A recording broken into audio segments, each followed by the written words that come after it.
13 ஆண்டுகளுக்கு மேலாக தமிழகத்தின் ஒப்பற்ற வீடு மற்றும் மனை சார்ந்த அனைத்து தேவைகளுக்கும் சிறந்த ஒரே நிறுவனம் நிம்மதி ப்ராப்பர்ட்டி மேனேஜ்மெண்ட். தங்களின் தேவை எங்களின் சேவை. தொடர்புக்கு 7667008999. அறந்தமிழர்களுக்கு வணக்கம். இன்றைக்கு புதிய அமைச்சரவை விரிவாக்கம் நடந்திருக்கிறது. தன்னோட கூட்டணி அமைத்து கொண்ட கட்சிகளுக்கு இன்றைக்கு 2 அமைச்சரவையில் இடம் கொடுத்துருக்காங்க. அதில் ஒன்று விடுதலை சிறுத்தை கட்சிக்கும் இன்னொன்று IUML கட்சிக்கும் கொடுத்துருக்கப்பட்டிருக்கு. இதனால் திமுக கூட்டணிக்குள் பெரிய விவாதங்கள் விரிசல்கள் நடந்துக்கிட்டு இருக்கு. 2 கட்சிக்குமான வார்த்தை போர்கள் நடக்குது. அதை தாண்டி அதிமுகவுக்குள் நடக்கக்கூடிய உட்கட்சி பிரச்சனைகள், பாராளுமன்ற தேர்தலை அதிமுக எப்படி சந்திக்க போகிறது, அண்ணன் சீமான் அவர்கள் அடுத்த கட்டமாக நாம் தமிழர் கட்சியை பாராளுமன்ற தேர்தலும் உள்ளாட்சி தேர்தலை நோக்கி எப்படியான திட்டங்களை வகுத்து இந்த கட்சியை நகர்த்தி செல்ல இருக்கிறார்கள், அதற்கான வியூகங்கள் என்ன என்பதை பற்றி நம்முடன் கலந்துரையாட வந்திருக்கிறார் அண்ணன் சுரேஷ் அவர்கள். வணக்கண்ணே. வணக்கம் சசி. அமைச்சரவை விரிவாக்கம். ஆமாம், என்னன்னா நீங்கள் சொன்ன மாதிரி இது வந்து கலந்து உரையாடல் தான். நீங்களும் அரசியலை விட்டு நோக்கிக்கிட்டு இருக்கிறீங்க, நம்ம என்னன்றதை பார்ப்போம். இதெல்லாம் முதல்ல நான் என்ன பார்க்கணும் அப்படின்னு நான் நினைக்கிறேன் அப்படின்னு சொல்லி சொன்னால், அந்த அமைச்சரவை விரிவாக்கம், அதுக்கான போர்ட்ஃபோலியோ அலாட்மெண்ட், இலாகா ஒதுக்கீடு, இது நம்ம முக்கியமாக பார்க்கணும் அப்படின்னு சொல்லி நினைக்கிறேன். இதில் என்னென்னா, நேற்று 33 பேர் பொறுப்பேற்றாங்க. 33 பேர் பொறுப்பேற்கும் பொழுதே தெரிந்து விட்டது திருமா உள்ளுக்கு இல்லை அப்படின்றது. அப்போ அங்கேயே ஃபுல் ஸ்டாப் வச்சுட்டாங்க. திருமாவனுடைய டிமாண்ட் வந்து அங்கேயே நிராகரிக்கப்பட்டு விட்டது அப்படின்றதுல விஜய் தெளிவாக இருந்திருக்கிறார் அப்படின்றது தான். காட்டுமன்னார் கோயில் பிடிச்சிட்டு வரீங்களா, திருச்சி கிழக்கு உங்களுக்கு இல்லை அப்படின்றதெல்லாம் தெளிவுபடுத்திட்டாங்க அப்படின்றது. இப்போ திருமாவும் நெருக்கடிக்குள்ளே வந்துட்டார். கட்சிக்காரங்களுடைய நெருக்கடி அவர் பத்திரிகையாளர்களை சந்திக்கும் போதே தெரியுது. நேற்று பத்திரிகையாளர்களை சந்தித்து எங்களுடைய அமைச்சர்கள் வந்து அமைச்சரவையில் பங்கேற்க போகிறாங்கன்னு அறிவிக்கும் போதே பத்திரிகையாளர்கள் அப்போ திமுக கூட்டணி என்ன அப்படின்னு கேட்கும்போது அது பற்றி பதில் சொல்லலை. நீங்கள் உங்களுக்கு பத்திரிகையாளர்கள் வந்து நான் அழைத்து வரவில்லை, நீங்களாக வந்தீங்க, உங்கள்கிட்ட கருத்தை சொல்லிட்டேன், 2 நாள் பொறுத்து நான் அழைச்சி சொல்கிறேன் அப்படின்னு சொல்கிறாரு. லேசா ஸ்கூப்பாக சொல்கிறாரு. ஒரு 80% மேலே பங்கேற்கணுன்ற மனநிலை இருக்கிறாங்க. நானும் பொதுச் செயலாளர்கள் 20 மட்டும்தான் அதை பற்றி பரிசீலனை பண்ணிக்கிட்டு இருந்தோம். எனக்கு அந்த அதிகாரத்தை கொடுத்தாங்க, ஆனால் எல்லாருடைய முடிவுக்கு ஏற்ப அதை முடிவு எடுத்துருக்குறோம் அப்படின்னு சொல்லியிருக்கிறார். ஸோ அவருடைய இது முடிஞ்சு போச்சு அப்படின்னு வச்சுக்கோங்க. இன்றைக்கி ஒரு வன்னியரசும் IUMலும் பதவியேற்றாங்க. லாகா ஒதுக்கீடு நேற்று பாதி முடிந்தது, பேலன்ஸ் கொடுக்கப்பட்டு விட்டது. இந்த லாகா ஒதுக்கீடு இருக்குல்ல, போர்ட்ஃபோலியோ அலாட்மெண்ட், இது வந்து நம்ம கொஞ்சம் கூர்ந்து பார்க்க வேண்டியிருக்கு. ஒரு சிலருக்கு நேர்முறையான லாகா ஒதுக்கீடு, இன்னொருத்தங்களுக்கு எதிர்மறையான நோக்கத்தோட லாகா ஒதுக்கீடு செஞ்சுருக்கிற மாதிரி தெரியுது. நீங்கள் இப்போ ஒன்று இவர் நம்ம நிதித்துறை அமைச்சராக இருந்த செங்கோட்டைன்றது நிதித்துறையை எடுத்துகிட்டு வருவாய்த்துறை கொடுத்துருக்காங்க. அது வந்து நிதித்துறை வந்து பெரிய பலன் கிடையாது. வருவாய்த்துறைன்றது அப்படி இல்லை. தமிழ்நாட்டில் வந்து வருவாய்த்துறை தான் மிக பலமான, பொதுப்பணித்துறை மாதிரி வருவாய்த்துறை தான். நீங்கள் எல்லா தாசில்தார் அவங்க எல்லாமே அவருக்கு கீழே வந்துருவாங்க. ரெவன்யூ டிபார்ட்மெண்ட், அதாவது வருவாய்த்துறைன்னு சொல்ல தெரியாது, ரெவன்யூ டிபார்ட்மெண்ட்னு சொல்லுவாங்க. ரெவன்யூ டிபார்ட்மெண்ட் அணுகாமல் யாருமே இருக்க முடியாது, அதனால் கொடுத்துருக்குறாங்க. அது ஒரு பக்கம். இன்னொரு பக்கம் பார்த்தீங்கன்னா, ஒரு விளையாட்டுத்துறையை அமைச்சராக அவர் வந்து ஏற்கனவே விளையாட்டுத்துறையில் இருந்தவர். ஸோ நேர்முறையாக அவர் அதை கொடுத்தா சிறப்பாக இருக்கும் அப்படின்னு சொல்லி கொடுக்குறாங்க. அதே மாதிரி மகளிர் நலன், சமூக நலன் பார்த்தீங்கன்னா ஒரு மகளிருக்கு கொடுக்குறாங்க. சிறுபான்மையினர் நலன் சிறுபான்மையினருக்கு கொடுக்குறாங்க. இந்த மாதிரி ஒன்று கொடுக்குறாங்க. நீங்கள் மருத்துவர், இவர் வந்து அருண் வந்து மருத்துவர், அவர் IRS அதிகாரியாக இருந்தால் கூட அடிப்படையில் ஒரு மருத்துவர், மருத்துவத்துறை அவருக்கு கொடுக்குறாங்க. அதே மாதிரி வன்னியரசுக்கு ஒடுக்கப்பட்ட ஒரு நலத்துறை கொடுக்குறாங்க. இதெல்லாம் நேர்மறையாக கொடுத்துருக்குறாங்க. ஆனால் ஸ்ரீரங்கத்தினுடைய சட்டமன்ற உறுப்பினர் ரமேஷுக்கு வந்து அறநிலையத்துறை கொடுத்துருக்காங்க. இதை வந்து எல்லாரும் உற்று நோக்குறாங்க. என்ன அப்படின்னா, மற்றவங்களாம் நேர்மறையான எண்ணத்தோடு கொடுக்கப்பட்டது, இது வந்து எதிர்மறையாட்டு கொடுத்துருக்கிற மாதிரி தெரியுது. ஆனால் என்ன எதிர்மறை அப்படின்னா, அவர் வந்து சனாதன தர்மத்தை பின்பற்றி பிராமண குலத்தில் பிறந்திருக்கிறார். பிராமண குலத்தில் பிறந்ததாலே நம்ம அவரை வந்து ஒதுக்க வேண்டும், சிறுமைப்படுத்த வேண்டும்னு சொல்ல, பிராமணியத்தை ஏற்றுக்கொண்டு இருக்கிறாரா இல்லையான்ற ஒரு பார்ப்பனியத்தை ஏற்றுக்கொண்டு இருக்கிறாரா இல்லையான்ற பார்க்க வேண்டிய சூழல் ஏற்படுது. இவர் வந்து ரசிகர் மன்றத்தில் தொடர்ந்து பயணித்திருந்தால் கூட, இவர் ரசிகர் மன்றத்தில் இருக்கும் பொழுதே இவர் வந்து பஜ்ரங் தள்ளில் உறுப்பினராக இருந்திருக்கிறார், RSSல இருந்திருக்கிறார் என்ற தகவல்கள் வந்து வலைதளங்களில் கசியவிடப்படுகிறது. அப்போ இதை என்ன அடிப்படையில் அவருக்கு அந்த போர்ட்ஃபோலியோ கொடுத்தாங்க? ஏன்னா தமிழ்நாடு அப்படின்றது எப்போவுமே வந்து பார்ப்பனியத்துக்கு எதிராக இருக்கிறதுனால அங்கே எல்லா மக்களும் இந்து கோயில்களில் சமூக நலத்துறை எல்லாம் ஒன்றா அவங்கள ட்ரீட் பண்ணணும் அப்படின்றது. அங்கேயே பல பிரச்சனைகள் இருக்குது. பல கோயில்களில் ஒரு சமூகம் உள்ள இடத்துல இன்னொரு சமூகம் போக முடியாமல் இருக்கிறதுலாம் தொடர்ந்து செய்திகளாக வந்துக்கிட்டு இருக்கு. அப்போ அப்படிப்பட்ட சூழ்நிலையில் இவரை நியமிப்பது அப்படின்றது இங்கே காலங்காலமாக பின்பற்றப்பட்டு வந்து கொண்டிருக்கிற அந்த சமூக நீதியை எந்த விதத்தில் இது எப்படி கொண்டு போக போகுது, அறநிலையத்துறையை அவர் எப்படி கையாள போகிறார் அப்படின்றது இருக்குது. இன்னொன்று என்னென்னா, தமிழ்நாட்டை பொறுத்தவரையில் பெரும்பாலான அதிகாரிகள் வட இந்திய அதிகாரிகளாக தான் இருக்கிறாங்க. இந்த வட இந்திய அதிகாரிகள் எல்லாருமே RSS பிஜேபிக்கு நெருக்கமானவர்களாக இருக்கிறார்கள். நம்ம பல முறை திமுக அரசு இருக்கும்போதே இது குறித்த பல விமர்சனங்கள் உண்டு. இப்படிப்பட்ட ஏதாவது ஒரு அதிகாரி அறநிலையத்துறைக்கு, ஏன்னா அறநிலையத்துறையும் தமிழ் வளர்ச்சித்துறையும் எப்பயும் ஒன்றா தான் இருக்கும், ஒரே செக்ரட்டரி கையில் தான் இருக்கும். வந்துட்டாங்கன்னு வச்சுக்கோங்க, அமைச்சரும் வராக இருக்கிறாரு. இப்போ அறநிலையத்துறை எப்படி கொண்டு போவாங்க அப்படின்றது. ஏற்கனவே பிஜேபி வந்து ரொம்ப மும்முரமாக இருக்கக்கூடிய கோயில்கள் எல்லாத்தையும் அரசாங்கத்திலிருந்து வெளியே கொண்டு வரணும், அதை கோயிலை நிர்வகிக்கிறதுக்கு யாரோ அவங்க கையில் கொடுத்துடணும், அவங்க யாருன்னு சொல்கிறது யாருன்றதை புரிஞ்சிக்க முடியுது. ஸோ இப்படி இருக்கு. ஆனால் அரசு என்ன நினச்சிக்கலாம்னா, அந்த அந்த அந்த சமூகத்திலேருந்து வந்த ஒருத்தர்கிட்டே கொடுத்து எல்லா சமூகத்துக்குமான ஒரு இடமா அதை மாற்றுறதுக்கான முயற்சி எடுக்கிறோம் பாருங்கன்னு கூட கொடுத்துருக்கலாம். நம்ம மறுக்கிறதுக்கு இல்லை. அது போக போக தான் நமக்கு தெரியும். அது அமைச்சர் ரமேஷ் அவர்களுடைய செயல்பாடுகளை வைத்தான் நம்ம அதை விமர்சிக்க முடியும். அதனால நம்ம உற்று நோக்கிக்கிட்டு இருப்போம். அது எப்போ பார்வையும் அவர் மீது கண்டிப்பா அதில் மாற்றுக்கிறதே கிடையாது. ஏன்னா அது ரொம்ப சென்சிட்டிவான ஒரு துறை, ரொம்ப சென்சிட்டிவான துறை. அதனால அது எல்லாரும் உற்று நோக்கிக்கிட்டு இருப்பாங்க. சேகர் பாபு அந்த இடத்துல இருந்துட்டு என்னென்ன வேலைகள் செய்தாருன்னு ஒட்டுமொத்த தமிழ்நாட்டு மக்களுக்கு தெரியும். ஆமா, பாஜகவுக்கு சாமரம் வீசினார். ஆமா, பழனி கோயில கூட்டு வந்தவங்கள குறைச்சாரு. ஆமா ஆமா. இந்த மாதிரி ஆட்கள் இருக்கும்போதே அப்படிப்பட்ட சூழல். ஆனா சேகர் பாபு எங்கிருந்து வந்தவர்னு இருக்குல்ல, அப்ப அந்த அடிப்படையிலே இருக்கும்பொழுது இவர் அப்படி இல்லை. இவர் அதை விட மோசமான இடத்துல இருந்து வந்திருக்கிறார், RSS பின்புலத்திலிருந்து வந்திருக்கிறார்ன்ற பொழுது அவர் எப்படி செயல்பட போகிறார் அப்படின்றத நம்ம உற்று நோக்க போறோம். கண்டிப்பாக ஒரு குறிப்பிட்ட காலத்துக்கு அப்புறம் அவருடைய செயல்பாடுகள் அது சமூக நீதிக்கு முரணாக அறநிலையத்துறையை கொண்டு போகிற சூழல் ஏற்பட்டுச்சுன்னா அது குறித்து நம்ம கண்டிப்பாக அது விவாதிப்போம்.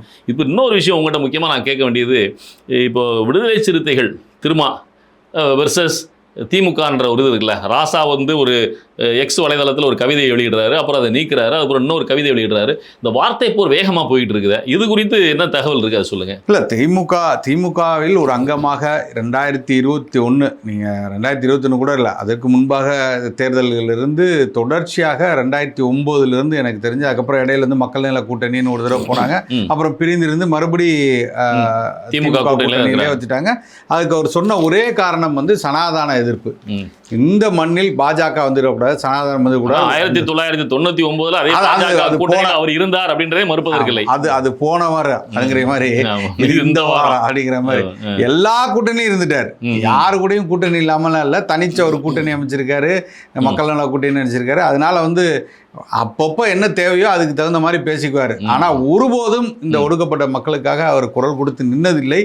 இந்த காலத்து கூட்டணி திமுகவின் அடிமையாக, திமுகவின் ஊதுகுலமாக தான் இருந்திருக்கிறார். திமுக முட்டு கொடுக்குற வேலை தான், அதற்கான பலனை தான் இப்ப அனுபவிக்கிறாங்கிற மாதிரி தான். அதுக்கு அவங்க எல்லாம் தண்ணீர் தொட்டி விவகாரம். ஆமாம், நீங்கள் வேங்கவையில் ஒட்டுமொத்த மக்களும் தொடர்ச்சியாக அவர்கள் பேசிக்கொண்டே இருந்தாங்க, ஊடகங்கள் பேசிக்கொண்டு இருந்தது, எதற்குமே அவர் செவிசாக்கவே இல்லையே.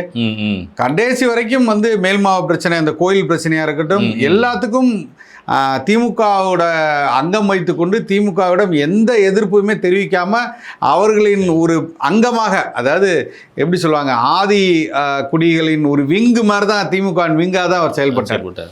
அப்படி முட்டு கொடுத்தாரு. வாக்குகளை கொண்டு போய் அந்த கட்சிக்காக கொண்டு போய் வச்சாரு. அதில் பல பேர் இப்போ இருக்கக்கூடிய வன்னியரசாக இருக்கட்டும், ஆளூர் ஷானவாசா இருக்கட்டும், இவர்களாம் திமுகவின் ஒரு உறுப்பினர் போலவே செயல்பட்டார்கள் என்று பல குற்றச்சாட்டுகள் இருக்கு. நான் வலைதளம் எடுத்தீங்கன்னா எல்லாரும் அதான் பேசுவாங்க. வன்னியரசு முதற்கொண்டு அவரும் அதை ஆமோதிக்கிற மாதிரி தான் பேசி கொண்டு இருந்தார்.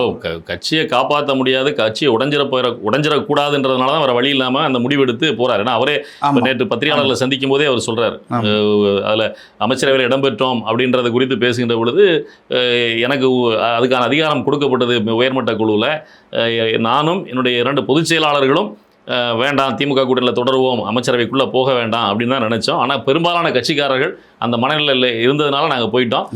ஆமாம், போயிட்டோம் அப்படின்னு சொன்னாங்க. பத்திரிகையாளர்கள் அப்போ திமுக கூட்டணிலேருந்து முழுமையாக வெளியே வந்துட்டீங்களான்னு கேட்கும்போது, இப்போ நான் கருத்து சொல்ல முடியாது, நான் நீங்கள் அழைக்காமல் வந்திருக்கிறீங்க, உங்கள்கிட்ட ஏதாவது சொல்லணுமேன்றதுக்காக நான் சொல்லியிருக்கேன், நாங்கள் எடுத்த முடிவை சொல்லணும்னு சொல்லியிருக்கிறேன், 2 நாள் பொறுத்து நான் பேசுகிறேன் அப்படின்னு சொல்லியிருக்கிறாரு. ஆதவர்ஜனா கிட்ட ஒரு வார்த்தை சொல்கிறாரு, சிபிஐ சிபிஎம் கிட்ட ஒரு வார்த்தை சொல்கிறாரு, நீங்கள் போங்க நான் பின்னாடியே வர்றேன்.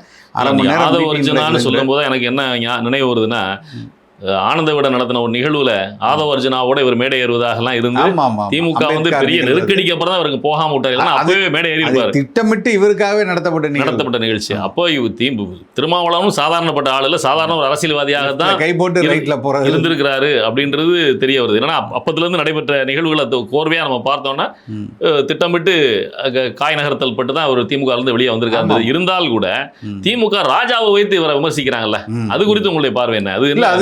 அது வந்து பச்சை அயோக்கியத்தனம், திமுக செய்யக்கூடிய பச்சை அயோக்கியத்தனம். இது இவர் ஸ்டாலின் மட்டும் இல்லை, கலைஞர் அவர்கள் காலத்திலேருந்து இது தொடர்ந்துக்கிட்டு தான் இருக்குது.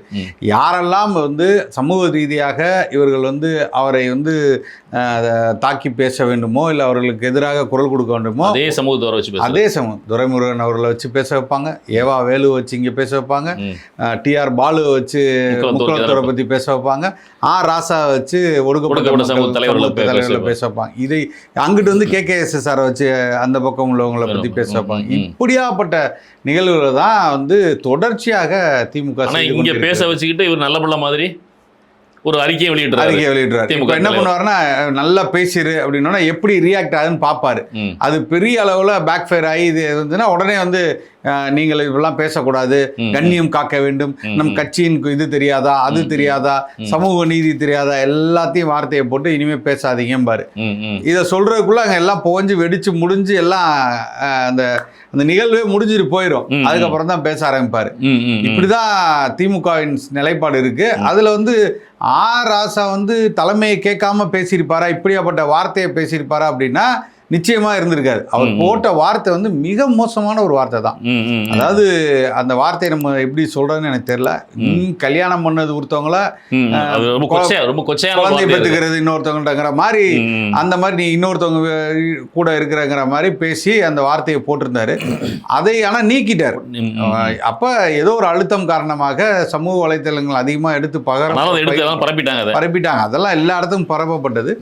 அதற்கு பதிலடியாக இவர்களும் பேச ஆரம்பிச்சிட்டாங்க. அது ரொம்ப பாலாஜி ரொம்ப கடுமையா இருக்கு. அதிகாரம் எளியவருக்கு அதில் என்ன ஆத்திரம், ஆற்றாமையால் அள்ளி வீசும் அவதூறுகள் அசைத்திடாது, அமைதியாய் கடப்பது அநாகரிகம் தவிர்க்கவே. அமைதியாக நாங்கள் கடந்து போகிறது வந்து அநாகரிகமாக ஏதாவது நாங்கள் பேசிடக்கூடாதுன்னு தவிர்க்கிறதுக்காக இருக்கிறோம். தவிர்க்கவே அநீதி தொடர்ந்து அனைத்தும் உரைத்தால் அணைக்க முடியா அனலில் தவித்து போவீர்.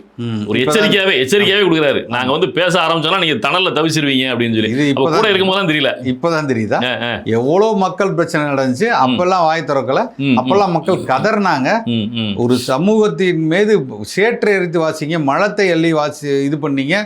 அந்த அளவுக்கு மிகப்பெரிய மோசமான நிகழ்வு நடந்தப்பெல்லாம் நீங்க கேட்கலையே. அதிகாரம்னு வரும்போது அதிகாரத்துக்கு எதிராக அவங்க போறது, அதிகாரத்துக்காக தான் நீங்க போறீங்கன்னு சொல்லும்போது டிஃபெண்ட் பண்றதுக்காக நாங்க பழசெல்லாம் கிளறி பேசுவோம். சராசரி அரசியல்வாதியா இருக்கிறார். அது வந்து அண்ணன் சீமானை பத்தி அந்த எம்பியை கொண்டு போய் தன்னுடைய அலுவலகத்துல பேச வச்சாரு. அப்பவே வெளிப்பட்டாரு. கேவலமா பேசுறானே, அங்க போய் வந்து அண்ணன் சீமான் அவர்களை சுற்றி இருப்பேன்னு சொல்றானே, உங்க அலுவலகத்துக்குள்ள இருந்து நின்னு பேசிட்டு திரும்ப வந்து எக்ஸ்போஸ் ஆயிட்டாரு. எவ்வளவு மோசமான ஒரு வன்மத்தை நீங்க வந்து நாம் தமிழர் கட்சி மேல இத்தனை நாள் கடைபிடித்திருக்கீங்க. அப்போ வந்து இத்தனை தலைவர்களுக்கு கண்டனம் தெரிவிக்கிறாங்க. ஏன் அறிக்கை கொடுக்கல, ஏன் குரல் எழுப்பல? நீங்க வாயை திறந்து பேசவே இல்லையா, மௌனமா நிக்கிறீங்களே? அறிக்கை கொடுக்குறது இவரே தானே கூட்டு வந்து அவருடைய ராமதாஸ் அவர்கள் பேசியிருக்காங்க, ஐயா ராமதாஸ் அவர்கள் பேசியிருக்காங்க, வேல்முருகன் பேசியிருக்காங்க. அப்ப வந்து திரும்பவும் சாதாரண சராசரி அரசியல்வாதி தான். நம்ம தான் அவரை வந்து உயர்வா நினைச்சிட்டோம் அப்படின்றத நம்ம வந்து புரிஞ்சிக்க முடியுது. என்னங்க அண்ணன் அவர்கள் சொல்றாங்க, எத்தனை முறை அண்ணன் அவர்கள் பேசியிருக்காங்க திருமாவர்களை பற்றி எதிர்ப்புறும்போது, ராஜா பேசும்போது, அந்த இயக்கத்தை சார்ந்தவர்கள் அந்த கட்சியை சார்ந்தவர்கள் பேசும்போதெல்லாம் என்னை தொட்டு விட்டு தான் எங்கள் அண்ணனை தொட முடியும், இந்த மண்ணில் நான் இருக்கிற வரை அண்ணன் அவர்களுக்கு எதுவும் விடமாட்டேன் அப்படின்னு சொல்ற இந்த தலைவர் எப்படி நீங்கள் இன்னைக்கு வந்து அவனை கூட்டு வந்து அவன் இடத்துல நின்று பேச வைக்கிறீங்க? அப்பெல்லாம் உங்களுக்கு வந்து வாய் எதுவும் இதாகல. இன்னைக்கு நீங்கள் செய்த பிழையை சுட்டி காட்டுறாங்க திமுக, அப்படித்தானே? அவ்வளோ 1008 அயோக்கியம். நான் அதுல வந்து அவர்கள் செய்த இதெல்லாம் நான் நியாயப்படுத்த வரும்ல, திமுகவே நான் நியாயப்படுத்த ஒரு நகைச்சுவை வரும்ல, ஒரு காமெடி. கவுண்டமணி செந்தில் என்னை பத்தி அவர் பச்சையா பேசுவாரு. அவரை பத்தி கவுண்டமணி ரொம்ப கேவலம். வடிவேலு காமெடி, என்னை பத்தி அவர் பச்சையா பேசுவார், அவரை பத்தி நான் பச்சையா பேசுவேன். சத்யராஜ் 2 பேரும் விளையாட்டாவே செய்யணும். அது மாதிரி திமுகவும் விடுதலை சிறுத்தைகளும் விளையாட்டா செஞ்சீங்கன்னா எங்களுக்கு நிறைய தகவல்கள் ஸ்கூப் நியூஸ் கிடைக்கும். தயவு செய்து தொடர்ந்து பேசுங்க, நம்ம கேட்க வேண்டியிருக்கு. பேசுங்க, இன்னும் நிறைய வெளியில வர வேண்டியது இருக்கு, மக்கள் தெரிஞ்சுக்க வேண்டியிருக்கு அப்படின்ற ஒரு சிக்கல் வரும்போது தானே நீங்க அதுல இருந்து வெளியில வந்து இவ்வளவுதான் பேச ஆரம்பிக்கிறீங்க. அப்ப எப்படி தமிழ்நாட்டுக்குள்ள இன்னைக்கு வந்து திமுகக்குள்ள பெரிய புகழ்ச்சி நடக்குது, திமுகக்குள்ள சிக்கல் நடந்துகிட்டு இருக்கு. இன்னைக்கு வந்து சிஎம் அவர்களை போய் சந்திச்சதா இருக்கட்டும், ஏற்கனவே சிஎம் பதவியேற்பு நிகழ்வுக்கே அந்த அம்மா வந்து போனாங்க. முன்னாள் முதலமைச்சருடைய உடன் பிறந்த அண்ணன் மகள் வந்து போனாங்க. அப்போ பெரிய அளவில் விவாதிக்கப்படலை. இன்னைக்கு சிறிது நேரத்துக்கு முன்னதாக தலைமைச் செயலகம் வந்து முதல்வரை சந்திச்சுட்டு போயிருக்காங்க. இது என்ன விளைவுகளை திமுகவில் ஏற்படுத்த போகுதுன்னு தெரியல. இது வந்து இதுக்கிடையில் இந்து தமிழ் திசையில் அதனுடைய எடிட்டர் குல சண்முக சுந்தரம் வந்து ஒரு பெரிய கட்டுரை ஒன்று போட்டிருக்கிறார். குல சண்முக சுந்தரம் வந்து மூத்த பத்திரிகையாளர். அவர் வந்து ஒரு செய்தி ஒரு கட்டுரையாட்டு போடுறார், செய்தியா போட்டாட போடுறார், ஒரு கட்டுரையா அவரே எழுதுறாரு. அதுக்கு அவர் தான் ரெஸ்பான்சிபிள், அவரே எழுதுறாரு. அப்போ அவர் வந்து திமுகவுக்குள்ள சோர்ஸ் இல்லாமல் அதெல்லாம் எழுதியிருக்க மாட்டார். திமுக வந்து எதனா அதுக்கு தலைப்பை என்ன சொல்றாருன்னா, கட்சியே அல்ல கூட்டணி பாலிசியையே மாற்ற வேண்டும், திமுகவுக்குள் எழும் பாரதிய ஜனதா ஆதரவு குரல்கள் அப்படின்ற தலைப்பில் இருக்காரு. அதில் அது என்ன சொல்றாருன்னா, மத்தியில் காங்கிரஸ் கட்சியோ அதன் கூட்டணியோ ஆட்சி அமைப்பதற்கான முகாந்திரம் எதுவும் கண்ணுக்கட்டிய தூரம் வரைக்கும் தெரியவில்லை. அடுத்தும் பாஜக தான் என்ற நிலையே இப்பொழுதும் இருக்கிறது. இந்த நிலையில் இனியும் பாஜக எதிர்ப்பு கோஷம் வேண்டுமா என்று திமுக யோசிக்க வேண்டும். நமது ஆதரவில் பழனிசாமியையே, இதான் முக்கியமான இடம், நமது ஆதரவில் பழனிசாமியையே முதல்வராக்க தயார் என்ற நிலைப்பாட்டை தேர்தலுக்கு பின் எடுத்த போது பாஜக கூட்டணி பற்றி சிந்திப்பதில் தவறேதும் இல்லை என்று சொல்லுகிறார்கள். அப்போ யாரோ ஒரு திமுக கட்சிக்காரங்க ஐயா குல சண்முக சுந்தரத்தை அந்த தகவலை தெரிவிக்க போய் தான் போடுறாரு. அதே மாதிரி அடுத்த என்ன, தேர்தலுக்கு முன்பு திமுக அமைச்சர்கள் மீதான வழக்கு, அதை பற்றியும் சொல்றாரு. இப்போ பழனிசாமி அவர்கள் தேர்தல் பரப்புரையின் போதே வெளிப்படையாக கோரிக்கை வைத்தார், திமுக அமைச்சர் மீது பாஜக உடனடியாக நடவடிக்கை எடுக்க வேண்டும் சொல்லி. நீங்கள் பார்த்தீங்கன்னா டெல்லியில் அரவிந்த் கெஜ்ரிவால் வந்து அந்த சட்டமன்ற தேர்தல் நடக்கும்போது அரவிந்த் கெஜ்ரிவால், மணிஷ் சிசோடியா இவங்களெல்லாம் சிறையில் போட்டு வெளியே வரவிடாமல் அமலாக்கத்துறை மூலமாக பண்ணாங்க. பரப்புரைக்கே வந்து உச்சநீதிமன்றத்தை போய் அணுகி பரவல் மாதிரி வாங்கி தான் வெளியே வந்து பரப்புரை முடிச்சு திரும்பவும் சரணார். அந்த அளவுக்கு மிக கடுமையான நெருக்கடி கொடுத்தாங்க. ஆனால் டெல்லியோட ஒப்பிடுகின்ற பொழுது தமிழ்நாட்டில் ஊழல் நடந்திருக்கா இல்லையா, மிகப்பெரிய அளவில் ஊழல் நடந்திருக்கு. எல்லாருமே ஊழல் இருக்கு, பொதுமக்களுக்கே தெரியும். அப்போ இப்படிப்பட்ட சூழ்நிலையிலையும் பாஜக ஏன் அதிமுக கேட்டுக்கிட்டு இருந்தோம், நினைச்சிருந்தா பாஜக அப்போ உதவி செஞ்சிருக்கலாம். திமுக இன்னும் நடவடிக்கை எடுத்து அவங்க தேர்தலுடைய வேகத்தை கட்டுப்படுத்திருக்க முடியும். ஆனால் செய்யாமல் அமைதி காத்தது என்னன்றது இப்பதான் புரிய வருது அப்படின்றது இதில் சொல்ல வர. இப்பதான் இந்த திருப்பூர்ல வந்து ஒரு மாவட்ட செயலாளர் வந்து ஒரு தெளிவா அறிக்கை அறிக்கையை விட்டுருக்காருல்ல, நடக்குது. நம்ம அதை பத்தி கூட பேசியிருக்கோம். 50 புதியவர்கள் செல்வராஜ் ஏற்கனவே சொல்லியிருக்கோம். திமுக கொடுக்கப்பட்ட வாய்ப்பு எல்லாமே கட்சிக்காரனுக்கு கொடுக்காம வெளியுள்ளவங்களுக்கு தான் கொடுத்தாங்க. பல சிபாரிசுகள் வந்ததுன்றதெல்லாம் பலமுறை சொல்லியிருக்கோம். ஸோ இது மாதிரி போயிட்டு இருக்கு. அப்போ நீங்கள் வந்து இப்போ இதை வந்து என்னன்னா வருகின்ற 29 நடைபெற போகின்ற பாராளுமன்ற தேர்தலோட நம்ம இதை வந்து ஒப்பிட்டு பார்க்க வேண்டியிருக்கு. இன்னொரு கட்சி வந்தாலும் வந்துருனே, கரப்பாம்பூச்சி கட்சி அது சொல்ல வரேன் நான். ஆமா, இப்போ இதான் இருக்குது. இதில் இன்னொரு பிரச்சனை என்னன்னா, இப்போ திமுகவை பொறுத்தளவில் திமுக தனியாக நிற்கிது. திமுக கூட்டணியில் உள்ள எல்லா கட்சிகளுமே கிட்டத்தட்ட தாவேகா பக்கம் நகர்ந்து விட்டது. திமுக தனியாக தான் நிற்கிது. அப்போ இவர்கள் வந்து திரும்ப திமுகவுக்கு போகிறதுக்கான வாய்ப்பு இருக்கான இப்போ நடைபெறுகின்ற தாவேகா விடுதலை சிறுத்தைகள் மோதல் வச்சு பார்க்க போகும்போது வாய்ப்பே இல்லை. காங்கிரஸ் அதுவும் வாய்ப்பு இல்லை. இடதுசாரி கட்சிகள் இருக்காங்க. இடதுசாரி கட்சிகள் கண்டிப்பாக அவங்க எது லாபம் அந்த சமயத்துலன்னு பார்த்துட்டு இதுவும் மதச்சார்பற்ற கூட்டணி தான் அப்படின்ற ஒரு நிலைப்பாடு எடுத்து இங்கே தான் நிற்பாங்க, காங்கிரஸ் இருக்கிறதுனால. அப்போது பிஜேபி கூட தான் வர வழி இல்லை. இப்போ ஒரு குல சண்முக சுந்தரம் சொல்லுவது மாதிரி திமுக போறதுக்கான வாய்ப்பு மெல்ல நகர்ந்துருக்காங்க. வெளிப்படையாக இன்னொன்னு என்னன்னா, இந்த 29 தேர்தலில் மத்தியில் கூட்டணி மந்திரி சபையில் திமுக 2 அமைச்சர்கள் வரலன்னு சொன்னா இங்க திமுகவும் சுக்குநூறாக போயிடும். திருப்பூர் மாவட்ட செயலாளர் வெளியே வந்திருக்கிறது, உள்ளுக்கு பல குழப்பங்கள்லாம் ஏற்படுறத பார்க்கும்போது அதனால அதிகாரத்தில் இருந்தே ஆகணுன்ற நெருக்கடி திமுகவுக்கு இருக்குது. அதனால பிஜேபி பக்கம் போயிடுவாங்க. இப்போ இதுக்கு இடையில அதிமுகவில் இருந்தும் நிறைய பேர் என்ன பண்றாங்க, புற்றீசல் மாதிரி தாவேகாவை நோக்கி படையெடுத்துட்டு இருக்காங்க. நிறைய பேர் போயிட்டு இருக்காங்க. ஆனா தாவேகால அவர்களை உள்ளுக்கு சேர்ப்பதற்கு தயாராக இல்லை. என்ன சூழல் அப்படின்னு சொன்னா, தாவேகால என்ன நினைக்கிறாங்க அப்படின்னா, ஏற்கனவே வந்து நம்ம வந்து புதுசா வந்திருக்குது இந்த ஜென்சி புரட்சியாளர்கள் கூட்டம் வந்து நம்மளை எப்படி பார்ப்பாங்கன்றது விஜய் வந்து மிக தெளிவாக தெரிந்து வைத்திருக்கிறார். ஏன்னா சினிமா அதை பயன்படுத்தி தானே ஆட்சிக்கே வந்திருக்கிறாங்க. அப்போ அவங்க என்ன நினைக்கிறாங்க, அதிமுகவில் உள்ள பெரியவர்களை எல்லாம் உள்ளுக்கு கொண்டு வந்தோம்னா அவர்கள் மீது ஏற்கனவே ஊழல் கரை படிந்தவர்கள் அப்படின்ற ஒரு இமேஜ் இருக்குது. அப்போ இங்கே வரும்போது நமக்கு அது பெரிய சிக்கலை உருவாக்கிறோம் அப்படின்னு மாவட்ட அளவில் யார் யார் கட்சிக்காரன் சேரையோ சேர்ந்துக்கோ, இங்கே மேலே வந்து பெரிய ஆட்கள் யாரும் சேர வேண்டாம்னு எல்லாம் அணை போட்டு விட்டாங்க. அப்போ இப்படிப்பட்ட சூழ்நிலையில் அதிமுக உள்ளுக்கு வர்றதுக்கு வாய்ப்பு மிக குறைவு. ஏன்னா இது எதை நான் அடிப்படையாக வச்சு சொல்கிறேன்னா, நீங்கள் ஜென்சி இளைஞர்கள் எப்படி இருப்பாங்கன்றது கரப்பாம்பூச்சி கட்சியை பற்றி தெரியும் உங்களுக்கு. இன்றைக்கி வலைதளங்களில் செய்திகள்லாம் வேகமாக போயிட்டு இருக்கு. உச்சநீதிமன்ற நீதிபதி வந்து இந்த மாதிரி வலைதளங்களை மட்டும் பயன்படுத்தி கொண்டு வேலையில்லாத இளைஞர்கள் சும்மா குறை சொல்கிறதையும் ரீல்ஸ் போடுறதையுமே இதாக வச்சுக்கிட்டு இருக்கிறாங்க அப்படின்னு ஒரு வழக்கு விவகாரத்தில் கருத்து சொன்னதன் அடிப்படையில் காக்ரோச் மக்கள் கட்சின்னு ஒன்றை ஏற்று 40 லட்சம் பேர் பின்தொடர்றாங்க. இதுல இன்ஸ்டாகிராம்ல கோடிக்கணக்கான பேர் பின்தொடர்ந்து அதை வந்து முடக்கவும் செய்யறாங்க.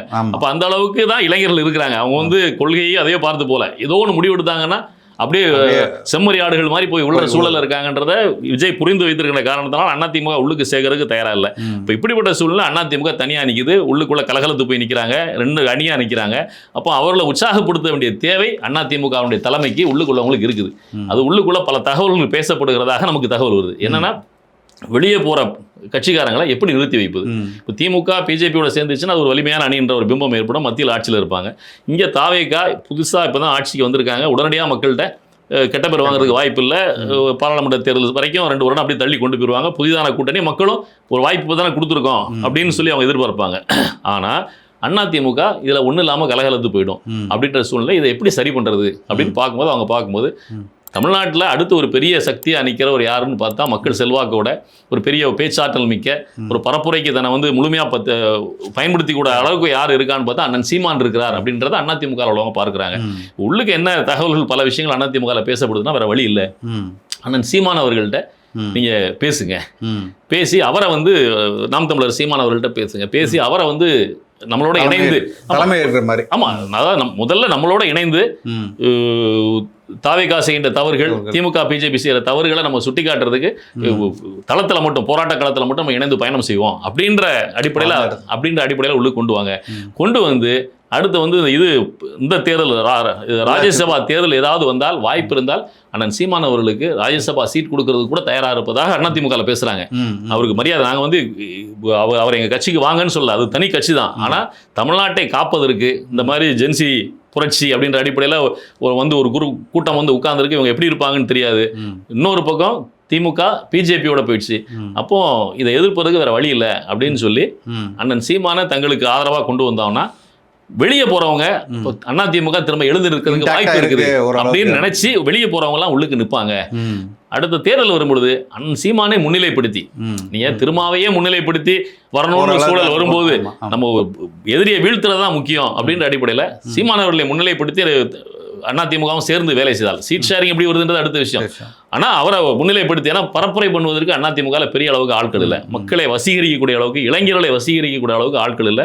அந்த திறமை அண்ணன் சீமான் இருக்குது அப்படின்றனால அவரை பயன்படுத்திக் கொள்ளலாம் அப்படின்ற ஒரு பெரிய டாக் அதிமுக போயிட்டு இருக்கதான் தகவல் வருது. இது எல்லாம் சேர்ந்து 2029 எப்படி நகரப்போகுது, அண்ணன் சீமான் என்ன முடிவு எடுக்க போறாங்க அப்படின்றது போக போக தான் தெரியும்.